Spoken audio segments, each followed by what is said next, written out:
एक सेठ जी थे। उन्होंने जंगल की लकड़ियों का ठेका ले लिया। जब वो जंगल की ओर जा रहे थे तो एक मंदिर दिखाई दिया। वो विचार करने लगे कि अगर मुझे इस काम में लाभ हुआ तो भगवान, ये 10% आपका। हम में से कई लोग इस तरह के विचार करते हैं कि प्रभु हमको फायदा दो तो हम आपको भी धन निकाल कर देंगे। अब है तो सब भगवान का, और हम भगवान को कहते हैं कि हमको दो तो हम आपको धन देंगे। क्या भगवान के पास कोई कमी है? पर हमारा स्वभाव है। पर अच्छी बात है, बहुत से सिद्ध महात्मा कहते थे कि जिसे धन में लाभ नहीं मिल रहा हो वो भगवान को साझेदार बना दे। अब भगवान साझेदार बन गए तो व्यापार में तो नुकसान कभी पड़ेगा ही नहीं। इसी तरह अब सेठ ने कहा, महाराज अगर फायदा हुआ तो 10% आपका। ऐसा सोचकर वो भगवान शंकर के मंदिर के बाहर से गुजर गया। अब उसने व्यापार किया, लकड़ियां बेची और इस बार 5,000 का फायदा हुआ। अब 5,000 का फायदा हुआ तो 10% 500 है ना। वो सेठ जी बड़े कंजूस थे। नाम था पलटू दास। सेठ ने विचार किया, 500 का फायदा भगवान को देना है। ऐसा विचार करके वो भगवान के पास जाने को तैयार हुए। वो बहुत कंजूस थे। उन्होंने रो धो के हाथ में पैसे पकड़े। उस समय चांदी के सिक्के चलते थे। चांदी के सिक्कों को उठाया तो हाथ में पसीना आ गया। अब पसीना आया तो सेठ ने कल्पना की कि ये मेरे बेटे हैं और मेरे बच्चे रो रहे हैं। वो उन सिक्कों को उठाकर कहने लगता है, अरे बच्चों रो मत, तुम भगवान की शरण में जा रहे हो। भगवान तुम्हारी रक्षा स्वयं करेंगे। दिल खुद का दुखी हो रहा था और दिखा ऐसे रहे थे जैसे सिक्के रो रहे हों। कंजूस के हाथों से पैसे निकालना बहुत बड़ी बात है, बहुत कठिन काम है। ये भगवान ही करा सकते हैं और कोई तो करा भी नहीं सकता। अब सेठ ने पैसे उठाए, चांदी के 500 सिक्के थैली में बांध के कमर में लगा दिए। वो रास्ते पर चल रहे थे और सोचने लगे, 500 सिक्के देना है भगवान को, पर 500 क्यों दे? भगवान ने थोड़ी मांगे हैं, ये तो मैं अपनी श्रद्धा से दे रहा हूं। सोचा कितने दूं, 250 दे देता हूं। सीधे आधे सिक्के घटा दिए। सोचा भगवान ने थोड़ी मांगे थे, ये तो मैंने कल्पना की थी और किसी ने सुना भी नहीं था। उन्होंने 250 सिक्के अलग निकाल दिए। मंदिर तक पहुंचकर विचार किया, 250 भी क्यों देने हैं? हम भी तो ऐसा करते हैं ना, बोलकर मुकर जाते हैं। इसका परिणाम शास्त्रों में बताया गया है, वो कभी और बताएंगे। अब उसने विचार किया, 250 भी क्यों देने हैं? एक काम करता हूं, 125 दे देता हूं। 125 में खुद किसी अच्छे कार्य में लगा दूंगा। ये बहुत बड़ा चक्कर है। अपने हाथों से लगाना और दूसरे के हाथों से कराने में दिन रात का फर्क होता है। और दान का भाव जब मन में आ जाए ना तो तुरंत कर देना चाहिए। आप सबने महाभारत का इतिहास सुना है ना। युधिष्ठिर जी बैठे थे। एक व्यक्ति उनके पास आया और कहा, मैं बहुत गरीब हूं, दान दो। तो सैनिक ने कहा, अभी युधिष्ठिर जी व्यस्त हैं, कल आना, अभी नहीं दे सकते। उन्होंने कहा है कल देंगे। ये सुनकर भीम ने बहुत जोर से नगाड़ा बजाना शुरू किया। सारी सभा एकत्रित हो गई। सब सोचने लगे, क्या हुआ? युद्ध चल रहा है, लड़ाई चल रही है, इस प्रकार नगाड़े क्यों बज रहे हैं? सभी भीम के पास आए। युधिष्ठिर जी भी आए। कहा, भीम क्या हुआ? इतना जोर से नगाड़े क्यों बजा रहे हो? कौन सी विजय प्राप्त हुई है? भीम ने कहा, भैया आपने विजय प्राप्त की है। युधिष्ठिर जी ने पूछा, कौन सी विजय? भीम ने कहा, लोगों को पता नहीं है कि कब मौत हो जाए और आपको पता है कि कल तक आप जीवित रहेंगे। युधिष्ठिर जी ने आश्चर्य से पूछा, हुआ क्या है?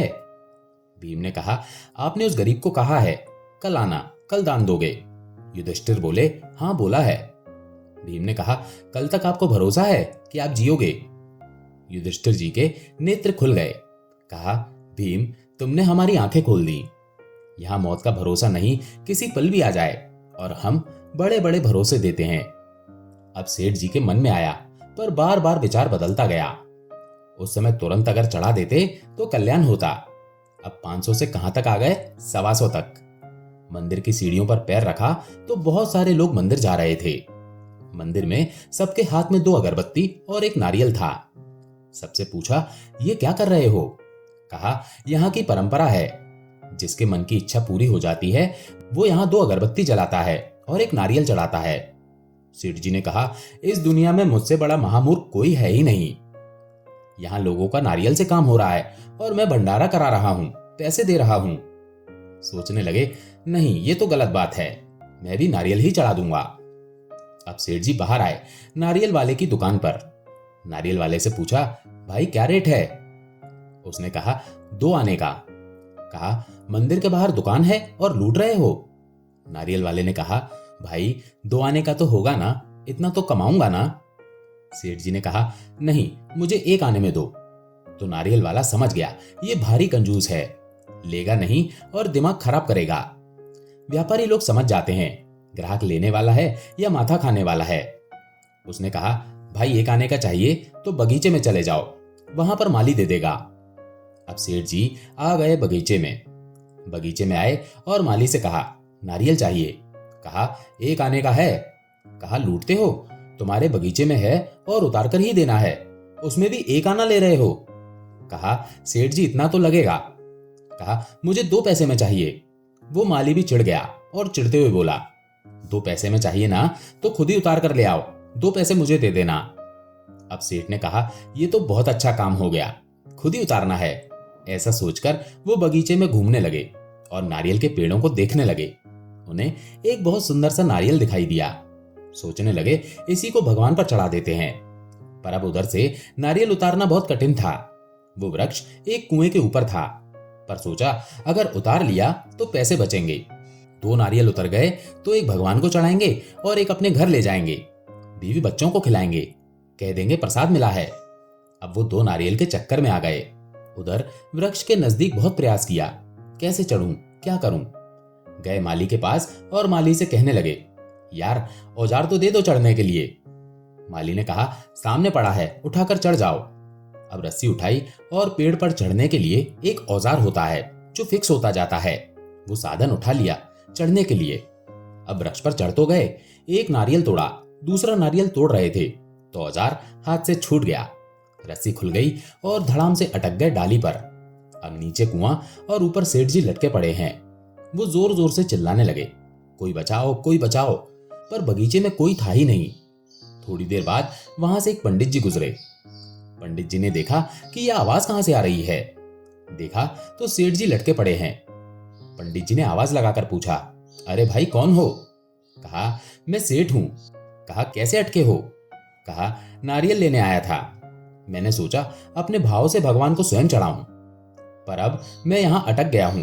तुम मुझे बचाओ, मेरी रक्षा करो, मैं तुम्हें पैसे दूंगा। उसने पूछा, कितने दोगे? सेठ ने कहा, 50 रुपए दूंगा। अब सेठ जी ने विचार किया, कहा, 50 नहीं, मुझे 100 चाहिए। 100 देने को तैयार हूं, मुझे बचाओ तो सही। पंडित जी ने विचार किया, 1 महीने कथा करता रहूं सब जगह, तब भी मुझे 100 रुपए नहीं मिलेंगे, और इसे बचा लिया तो 2 मिनट में फायदा ही फायदा हो जाएगा। कहा, अभी बचाते हैं। ऐसा सोचकर बचाने का प्रयास किया। अब इधर उधर देखा कैसे बचाऊं, तो माली के पास एक ऊंट था। माली को कहा, मुझे ऊंट दे दो, काम है। अब वो ऊंट को लेकर आए और ऊंट की आंखों पर पट्टी बांध दी, जिससे ऊंट का ध्यान कुएं की ओर नहीं जाए, नहीं तो खड़ा नहीं रहेगा ना, डर जाएगा ऊंट भी। अब ऊंट का सहारा लेकर पंडित जी सेठ जी को बचाने लगे। अब जैसे ही सेठ जी को बचाने का प्रयास कर रहे थे, जोर से हवा का झोंका आया और ऊंट की आंखों से पट्टी हट गई। अब पट्टी हटी तो ऊंट वहां से भाग गया। पंडित जी जब तक बचाते बचाते सेठ जी का हाथ पेड़ से छूटने लगा, और इधर गिरते गिरते पंडित जी ने सेठ जी के पांव पकड़ लिए।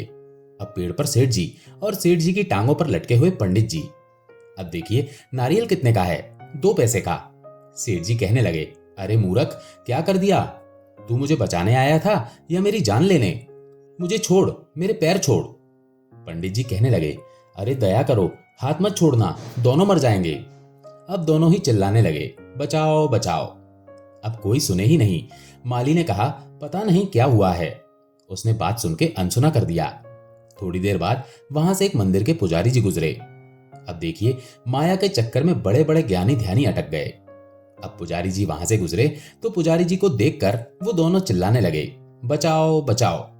पुजारी जी ने कहा, इतने ऊंचे पेड़ पर अटक कैसे गए? तो पंडित कहने लगा, सेठ जी के कारण हम अटक गए, तुम हमें बचाओ। अब सेठ जी के मुंह से तो कुछ निकले नहीं, तो पंडित कहने लगा, अरे पुजारी बचाओ हमें, मैं तुम्हें 100 रुपए दूंगा। तो सेठ ने कहा, मैं तुम्हें 200 दूंगा, आप हमें बचाओ। पुजारी समझ गया कि पैसे बढ़ाए जा सकते हैं। कहा, 100 और 200 में तो मैं तुम दोनों को नहीं बचाऊंगा। कहा, ज्यादा ले लेना। तो पंडित ने कहा, मैं तुम्हें 200 दूंगा। तो सेठ जी ने कहा, मैं तुम्हें 300 दूंगा, हमें बचाओ। अब उनकी बातें सुनकर पुजारी ने सोचा, इन्हें बचाना चाहिए, बैठे बिठाए 500 की कमाई हो रही है। अब इधर उधर देखा, कोई साधन मिला नहीं, तो उस बगीचे में एक 15-20 साल का लड़का आया था। उसके साथ वो अपना एक घोड़ा लेकर आया था। अब पुजारी जी गए उसके पास, कहा, एक काम है, हमें थोड़ी देर के लिए घोड़ा दे दो। कहा, घोड़ा तो दे देंगे, पर पैसे दो। लड़का बड़ा होशियार निकला। लड़का बोला, घोड़ा ले जाओ, पर मुझे 200 देकर जाओ। तो पुजारी कहने लगा, बाद में देता हूं। कहा, बात की बात बाद में, पहले पैसे दो, बाद में ले जाओ घोड़ा। देखो, दुनिया में वही लोग कामयाब होते हैं जो समय से पैसे निकाल दें। बहुत से व्यापारी लोग कहते हैं कि हम मुनाफे के चक्कर में उधार काम तो करते हैं, पर आखिर में नुकसान उठाना पड़ता है। देखो, व्यापार में उधार तो चलेगा, पर समझदारी से करना चाहिए। अपनी लिमिट से बाहर उधार दे दिया और उधार ले लिया तो जितना कमाया होता है सब बराबर हो जाता है। अब लड़का होशियार था, तो कहा, नगद पर काम करते हैं, पैसे दो और घोड़ा ले जाओ। पुजारी जी अब घोड़ा लेकर आए, तो उन्होंने विचार किया, इसकी आंखों पर पट्टी बांध देता हूं, नहीं तो कुएं को देखकर ही ये भी डर जाएगा। अब उसकी आंखों पर पट्टी बांध दी। अब घोड़े की आंखों पर पट्टी बांधी और चढ़ने लगे ऊपर। जैसे ही बचाने का प्रयास करने लगे, फिर हवा का झोंका आया। घोड़े की आंख से पट्टी हट गई। पट्टी हटी तो घोड़े ने देखा, नीचे कुआं, ऊपर 3 गधे लटके पड़े हैं। अब घोड़े को भी शर्म आ गई।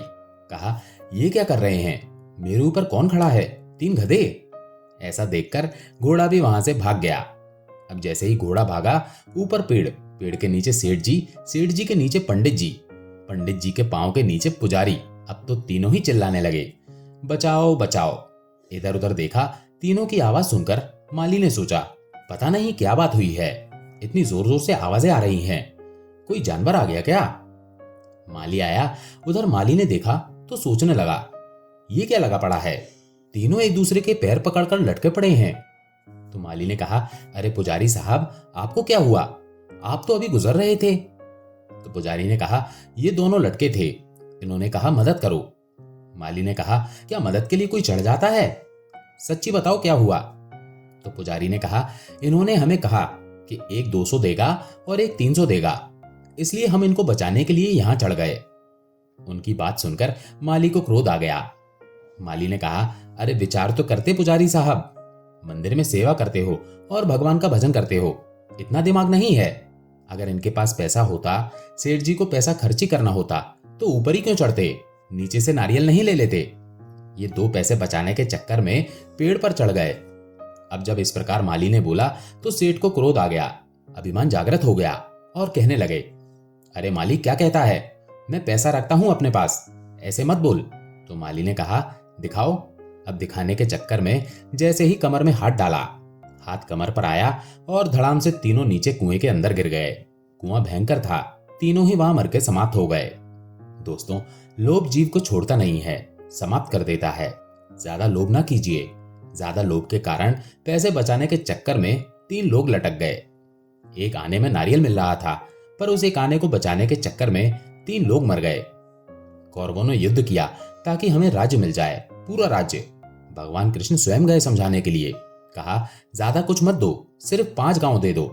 ना राज्य मांगे ना शहर मांगे, सिर्फ 5 गांव मांगे। वो भी देने को दुर्योधन तैयार नहीं हुआ और इस कारण महाभारत का युद्ध हो गया। दोस्तों, आपको ये वीडियो कैसा लगा, कमेंट करके जरूर बताएं।